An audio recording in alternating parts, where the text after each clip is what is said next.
Maayong buntag, happy Sabat mga kaigsunan. Katong miaging Sabado, ako man ang nagsulti diri. Tapos karon ako naman pod. Kaso di mangyod malikaya na usahay natunungan mangyod na ang speaker karon dili maayo ang lawas. O medyo naagyod siya gipamati nga sakit, no? Samo na siya nga ako gyud ang kuan nabasa na ko ang text Sir Landy ganinang buntag ra gyud singkon na magsawa gining mga kaigsuonan diri sa akong naong diri, no? Pero naglaom pud ko na kuan man kanang pulong man sa Ginoo di ta pwede magsawa sa pulong sa Ginoo. Samo na siya, salamat kay sa mensahe sa awit.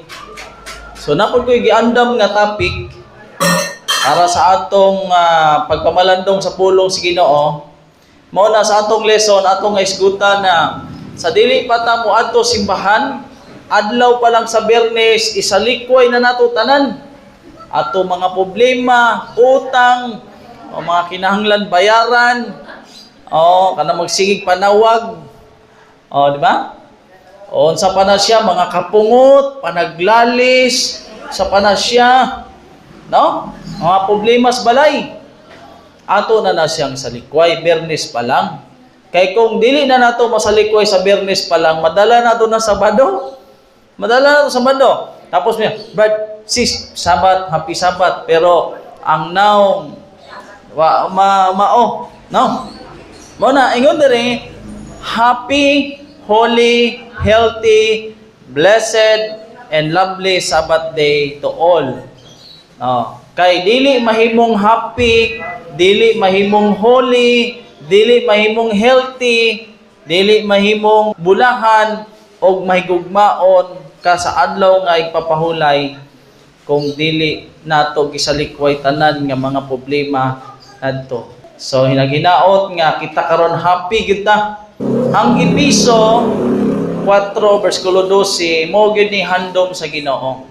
Isulat ni Apostol Pablo nga ingon diri alang sa kasangkap sangkap sa balaan, alang sa buhat sa pag-alagad, nga unsa alang sa pagpalig-on sa lawas ni Kristo. Ang lawas ni Kristo mauna siya ang iyang simbahan. Hangtod makabot o makabaton kita sa unsa sa pagkahiusa sa pagtuo og sa kahibalo may tungod sa anak sa Dios og makakat-on sa pagkahamtong sa pagkatao sa sukad sa gidak-on sa kahupnganan ni Kristo. Mao gyud ang iyang gihangdom sa iyang iglesia, ang iyang iglesia mamalig-on og till we all come in the unity of faith. Gusto gyud sa Ginoo nga makabaton og kanang pagkahiusa sa pagtuo. Kini nga atong pagkatun-an karon mao ni siya ang pakighiusa sa panimalay o sa simbahan. So ang paghiusa magsugod gyud na sa panimalay. Dili gani mo magkahiusa sa panimalay ang anak, ang ginikanan, ang asawa o ang bana madala gyud na nadto simbahan. Dalagi na simbahan. So giampo sa Ginoo nga ang pamilya mao na siya ang simbahan magkahiusa. Karon ato pagatunan what makes unity. Wala gani ang unity sa pamilya sa simbahan o bisan asa kung sa may mahitabo sa usa ka panimalay o simbahan na walay panagkahiusa. Bisan ang imong balay dihara o dirira o dinhara sa taas. Pag di mahiusa simbahan dadto gyud kas perting layua o simba. Kay ngano man wala man pagkahiusa, no? O ingon diri unsay makahimo sa paghiusa? Og unsa una to, unsang paagi nga ingon nga mga magtotoo makabot nato ang pagpadayon sa pagkahiusa sa atong mga kaigsuonan. How can believers attain and maintain unity among themselves? Sa mangyoy hinungdan.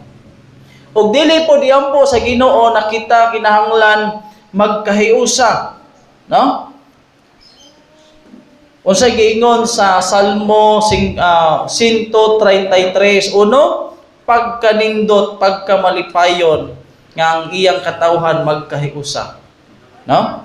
So, naigingon there is a spirit of prophecy. Ingon isip nga mga magtutudlo o magtotoo sa presente nga kamatuoran. Unsa ang atong mahimo aron malikayan, malikayan ang pagdala sa atong mga kaigsuonan o sa atong kaugalingon o sa panagsumpaki, panag-away o pagkabahin-bahin nga ang tanan mo resulta sa pagbalda sa buluhaton o sa pagtukod, sa pagpadayon, sa pagbuhat, sa pagkahiusa. Unsa giingon? Ingon nga kita magtutudlo sa presente nga kamatuoran. No? Atong likayan ang pagdala sa mga kaigsuonan sa pagsumpaki, dissension, discord, strife, and division. Once gani na ay panagsumpaki, naananay panag-away, o naananay gitawag nga pagkabahin-bahin. Kay ang uban, bisan walay apil sa maong kuan, mag-apil-apil. No? Mubahin-bahin na hinuon. No? Ingon din, dili na makapadayon sa pagbuhat sa paghiusa. Likayan yun na siya. Kay nga naman, ang kaaway, si Satanas, aduna siya'y daghang mga imbento nga mga devices nga kining mga tao na gusto sa panaghiusa, mo gyud ang target. Satan will invent every possible scheme to separate those whom God is seeking to make one, but we must not be misled by his devices. Mauna na ang Ginoo nagtawag sa pagbag-o taliwala sa iyang katawhan ang panaghiusa kang Kristo o sa usag-usa maulamang ang atong kaluwasan ni ining katapusang mga adlaw. Ang Ginoo nanawagan sa iyang katawhan sa pagbag-o nga makabaton sa pakighiusa kang Kristo o sa iyang katawhan kay maulamang ang safety. Ang safety mo ng kaluwasan sa ulahing mga adlaw. Gisulti ni siya kung naamoy libro sa inyong balay sa Testimonies for the Church, Volume 8, page 240, paragraph 1. Ang ampo sa Ginoo nga ang iyang iglesia, ang iyang lawas, mamalig-on. Karon kung naay panagbahin-bahin, naay panag-away, manang nakaabot ba ako dito sa lugar sa simbahan na dakuas ilang simbahan lagi. Dito ko, imbitahan ko nila dito, mag-lesson o speaker. Sa lesson pa lang, himpulong ko na, murag, strange fireman. Na ay usa, barog, birada, napoy isapod, katong tag-iya simbahan. Mura magnaay gitumbok ng mga tao. Maudi ay ang elder, ang katungkuan. Sige lang silag barog, nadugay ang lesson, kay sigig barog ang usa, barog na pa usa, barog ang usa. Mudi ay na, kada sultin nila, igon nila ang ilang mga kuan. Bisan Sabado, mag-inig-anay. Mag-inig-anay ba? Paigo ba? Patama. Adugay among lesson, kay di man pag barog sa usa drip, barog mo po dito, balos ba? Wa gyoy magpaubos. Wa gyoy magpaubos nila. So, ang uban, kadako sa ilang simbahan, tiles, nindot kay simbahan. Pero ang ubang mga membro dito, mulusad pa dito. Biyaan sila dito, kay bilaan sila dito. Kay kada Sabado, nagdigyot, mahunong ang binanggaay. Ang lesson, gamiton sa pangigo. Dili na malig-on. Dili na makailang adtos, dili na muhantong dito sa perfection, sa fullness pagkaila. and of the knowledge of the Son of God. Unsa ning knowledge of the Son of God? Kanang giingon diha sa Juan 17 bersikulo 3 na maila mao kini ang kaluwasan na pagkaila sa Ginoong Hesukristo ug sa Amahan. Mao na ang kaluwasan na magkaroon kag knowledge. Karon, unsaon nato ma-maintain kini nga unity? No? Ang kaaway kitagyon ang target. Unsaon nato ma-maintain ang unity? Ang tubag sa Spirit prophecy mao ni. To defeat the enemy and to maintain unity and harmony. Let every believer cease finding fault with his brethren. Para ma-maintain o ma-defeat, mapildi ang kaaway. Para ma-maintain ang panaghiusa. Let every believer cease to finding fault with his brethren. Watch his own steps and not theirs. Not to policing others. No? Realize that they have the same opportunity as does he to know the differences between right and wrong. Bear his own and not their responsibility. Esteem them better than himself. Huna-huna agyod na mas maayo sila, mas buutan sila kaysa imo. Kung magsigi kag tan-aw sa uban, ang imong tan-aw sa imong kagalingon, ikaw ang maayo, dautan sila. Mutanaw na ginapirting dautan. Grabe yung kinaiya, lainag yung kinaiyaan ni sister, oy, dali ra yung kay masuko. Kana gani nga espiritu, kanang kinigyod tawhanan ni, kining lalakihan ni. Grabe yung kay kinaiya. Dapat mabag-o na niya. Kanahing ana nga mga kinaiya. Kana magsigtanaw na si sister, dautan ang lain kay kinaiya. Ang iyang tanaw sa iyang kogalingon, ha? Kay di kung naghuna-huna pa siya na dautan po siya, di siya mutanaw sa uban na dautan. Kay nga mutanaw man ko, dautan man po di ay ko. Kana daw siya na mentalidad, wala na masunod sa espiritu sa Ginoo. Wala na magsigig tanaw sa uban. Maupod na ang kanang ang iglesia sa Ginoo, dili gyud siya makabarog nga lig-on. And do and says nothing he would not like them. Adi ko pareha na niya. To do and say to him. Mauna siya. If Christians never accuse one another, never communicate one another's mistake, shortcomings, failures, and troubles, they will find themselves so united that nothing can break the common Christian bond.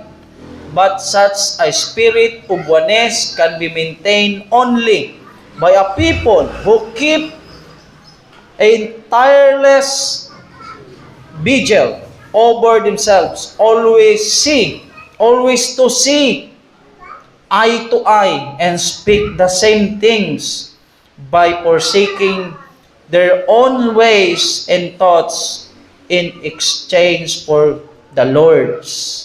So unsa? Kung ang Kristiyano dili na gyud mutanaw sa mga sayop sa iyang mga kaigsuonan, sa kapakyasan sa iyang mga kaigsuonan, unsay giingon? Mutanaw ra gyud ka sa maayo. Tan-aw ra nimo maayo. Ang maayo o kita kung mutanaw ta, umusahay ang atong tan-awon, dili man ang atong kagalingon kadto magyud taraw klaro kayo. Dako atong mata, usog atong signal pagtan-aw sa mga sayop sa uban. Kung himuon ninyo kini, kung buhato nato ni mga kaigsoon, ang yawa mo kalagiw o ang inyong kalisdanan sunod kaniya. Ang ato daw mga trouble musunod sa kaaway. Do this, brethren, and the devil will play in your troubles after him. Sunod sa iya. Hinumdumi nga si Satanas buhi og aktibo. Buhi siya, aktibo siya. And Every day, we need to cry earnestly to God for health and strength to resist Him. Na matag adlaw nanginahanglan kita sa tabang sa Ginoo na masukla nato ang kaaway. Hangtod nga ang paghari ni Satanas, kinahanglan natong buntugon ang kaugalingon. Ang kaugalingon man day ang buntugon, no? O buntugon ang kaugalingon, mga kasamo buntugon og walay dapit nga hunungan. Walay punto nga kita makaadto og makaingon nga kita hingpit nga makabot. So dili gyud ta makakabot anang fully attain na kita magkahiusa padulong gyud na sa separation, division. Papadung gyud na. Namoingon, mayo gyud unta to si sister o si brother, mabag-o na to siya. Oy. Oh, gunahuna ta perminti na siya mabag-o pero wa ta kahibo nadaghan pag gyud noon tay kita na bag-ohon sa atong kaugalingon. No? Unsay nahitabo sa mga Christian na wala sila sa Ginoo? Ako na ni nabasa kaniadto siguro, pero akong basahon karon.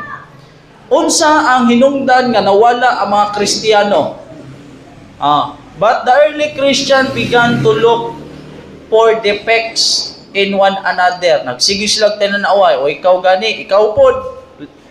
Maayo ra ka kayo musulti, ikaw pod. O ana, di magpapildi ba? Labi na kanang ang mga sauna ng mga sayop, balik-balikon ba, mo na gyud nagihimong capitalize ba na dugay na hitabo. Ingon dire, nawala ang mga Christian church, ang mga Kristiyano na early Christian tungod sa sige silang tan-aw sa mga sayop sa uban, dwelling upon mistake, giving place to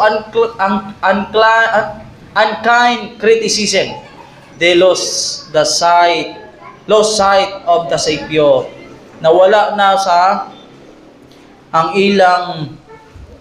na sila sa pananaw sa Ginoo. Wala na.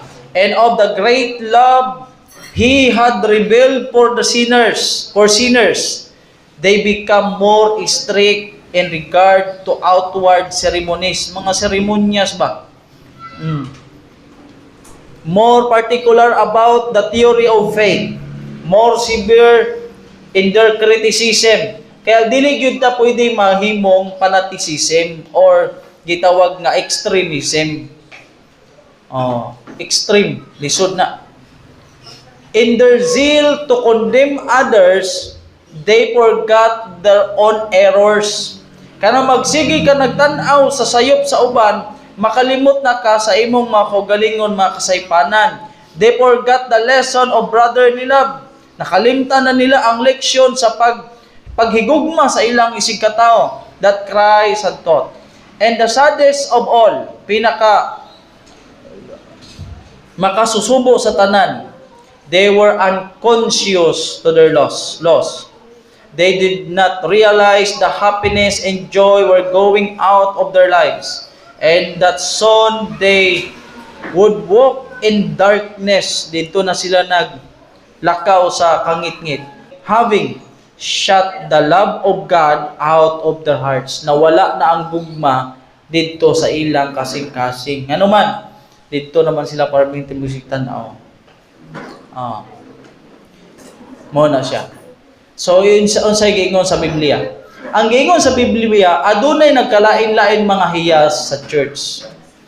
Nagkalain-lain ng mga hiyas sa simbahan. Adunay mga lain-lain nga mga gasa. Adunay usara ka espiritu. Gusto sa Ginoo, but the same spirit. Lahi-lahi ang mga katungdanan, lahi-lahi ang mga gifts, gasa, pero usara ang ilang espiritu. O adunay nagkalain-lain nga pag-alagad. Apan usara ang Ginoo, but the same Lord. O adunay nagkalain-lain nga linihukan. Apan usara ang Dios. Nga nagadasig niining tanan diha sa matag usa. But it is the same God which worketh all in all. Bisa nagkalain-lain unity in diversity. Ako nang gitanaw sa gospel worker, ingon dire, ang Dios adunay nagkalain-laing mga pamaagis pagbuhat. Ingon dire, kalain-lain.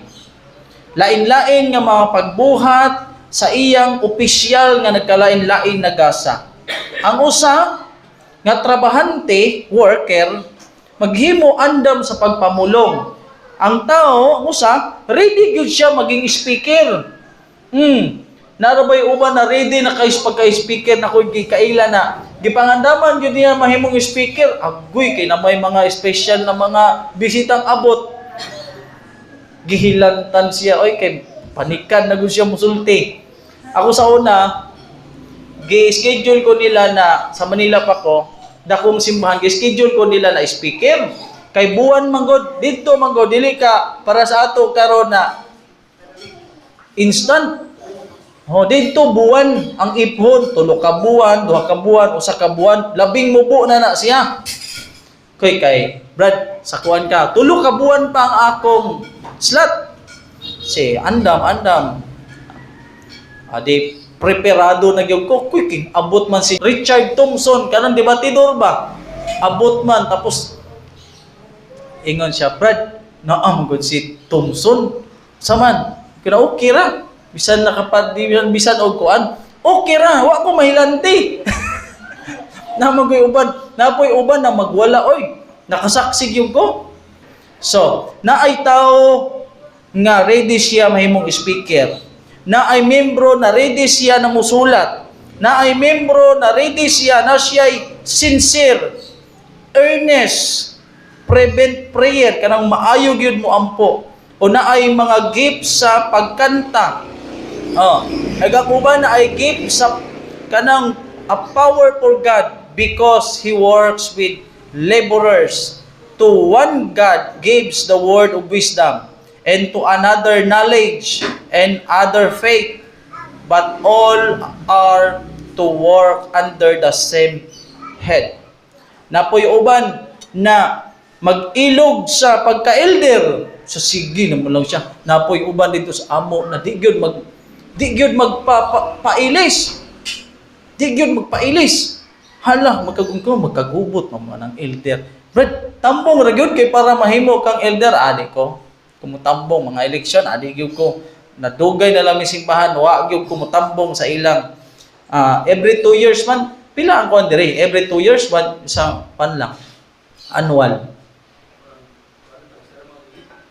Dire no? Ha? Tag tuig ra.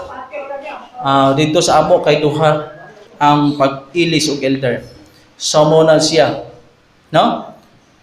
So ingon dire, the Lord, ang Ginoo nagtinguha sa iyang pinili nga mga sulugoon nga makakat-on unsaon ang paghiusa o pagkahanay sa pagpaningkamot, harmonious effort.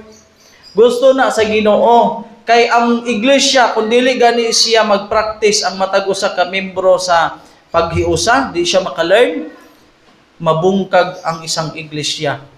O bisan dako pa ang atong iglesia. Pag walay paghiusa, kung tanay pataasay, wala gyud mahimo mga kaigsunan. Every word of act, kindness and love will be revealed. And as each workers fill his appointed place faithfully. Kung gibutang ka diha nga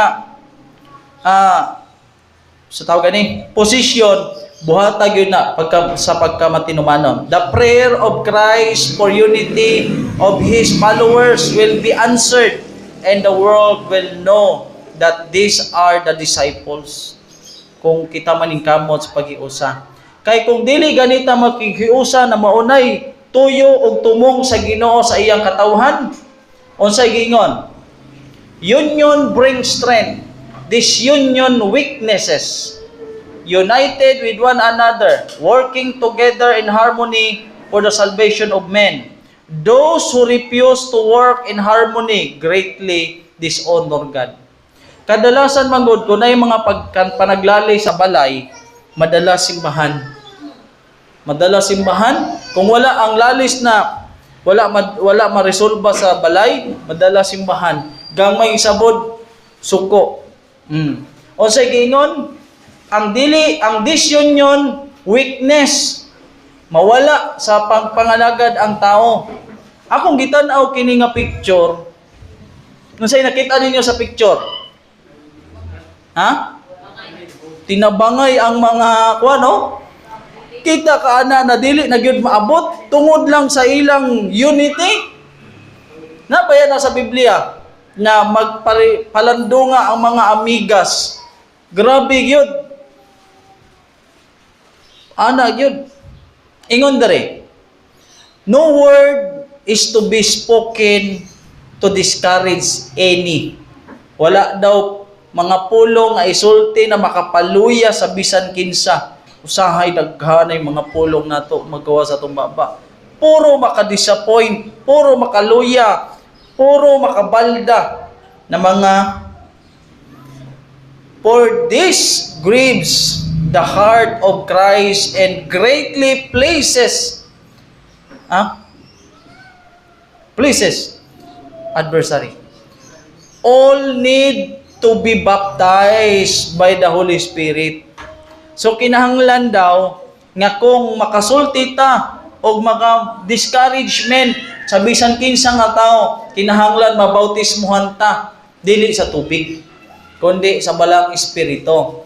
Ang sulti, praise together are the words of our divine instructor. Unity is strength, disunion is weakness and defeat. Defeat. Nga naman, kung ikaw ang nahiubos, talo ka. Ang katong nakapahiubos, daog ba to? Talo gihapon to. Why hindaog ato? Tanan, wa kadaog. The secret of family unity. The cause of division and discord in families and in the church is separation from Christ. Mao di ay na ay panag-away, panaglalis, panagpahin-bahin, panagsumpaki. Ang hinungdan di ay na separation from Christ.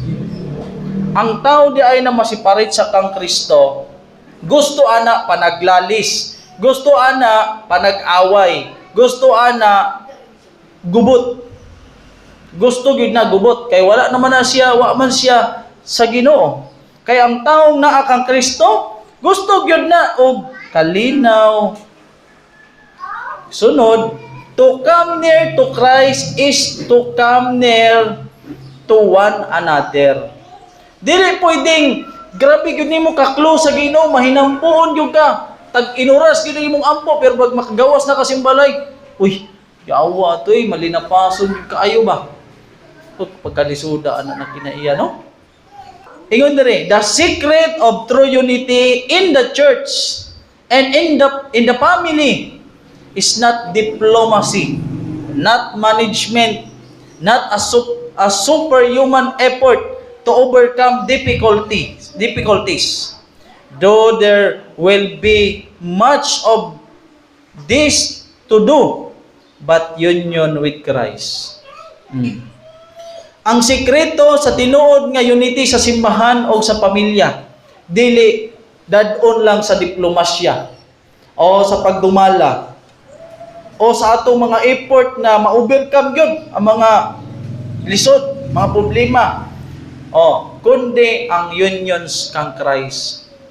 Kaya matag usa magka-problema kung naamoy hunahuna na magkikiusa sa Ginoo, makikiusa ka sa imong isikataw. Ngay nganuman ang atong kinabuhi wala gyud ta makahibalo kung makamata o makaadto tas lugar kung makauli pa ta sa atong balay, no?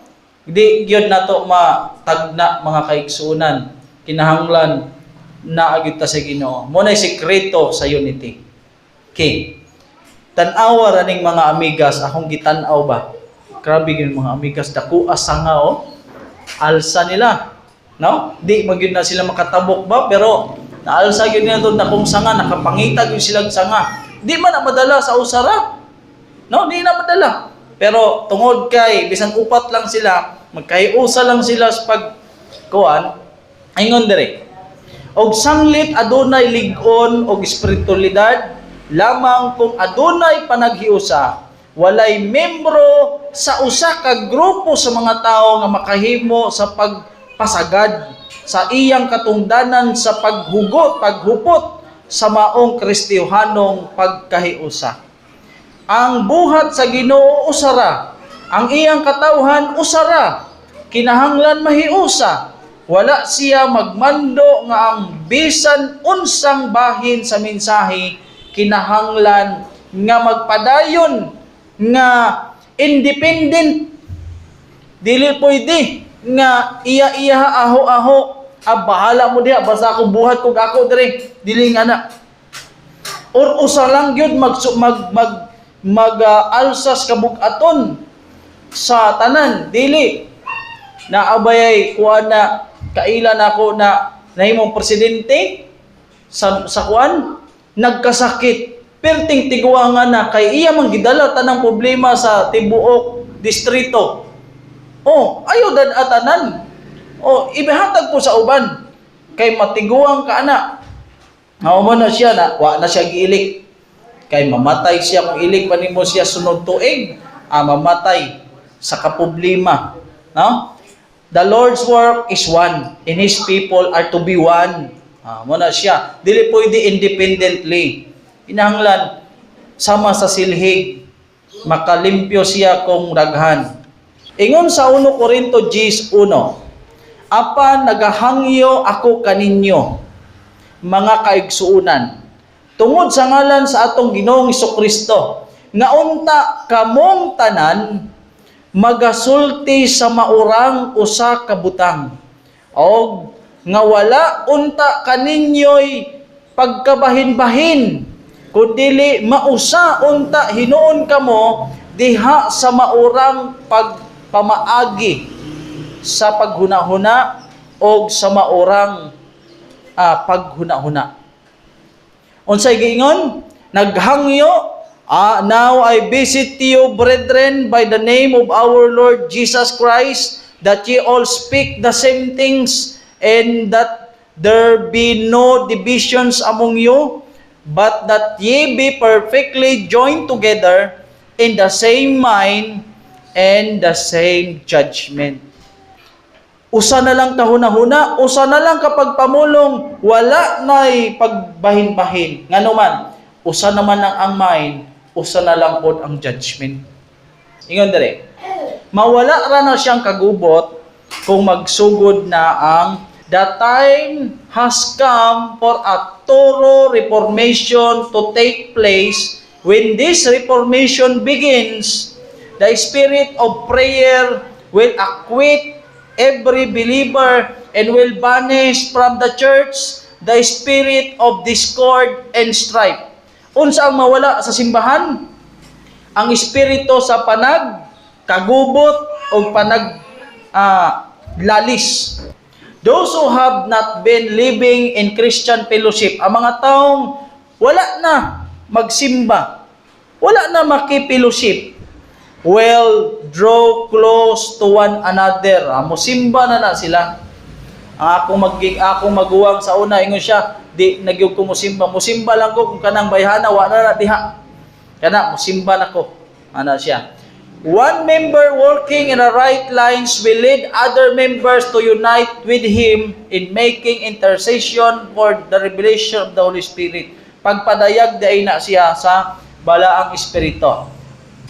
There will be no confusion. Wala na'y kalibog. Di na ka malibog. Nga anong hingana ang nahitabo. Because all will be in harmony with the mind of the Spirit. Usa na lang mo. Ugunahuna. Usa na lang mo espiritu. The barriers separating believers from believers. Ang ali nga nagbulag sa magtotoo, ngadtos magtotoo, will be broken down. Guba na siya. And God's servant will speak the same thing. Ang katawhan sa Ginoo mosulti na lang sama sa usa ka pulong. The Lord will cooperate with His servants. All will pray understandingly the prayer that Christ taught His servants. Thy kingdom come, thy will be done in earth as it is in heaven. Mateo 6, versikulo 10. Kung mawala na din panagbangi, panagsumpaki, panag-away, panagbahin-bahin, o maguba na ng mga ali sa matag membro, musulti na sa usa lang ka mga pulong, unya moabot na, matuma na ang Mateo 6 versikulo 10. Unsa man na? Thy kingdom come, thy will be done as it is in heaven. Mao day na ang katumanan, anak. Kay dili di ay mobalik ang Ginoo kung ang iyang iglesia wala pa magsulti sa samang mga butang, samang hunahuna, naapay confusion, naapay gap, naapay panaglalis.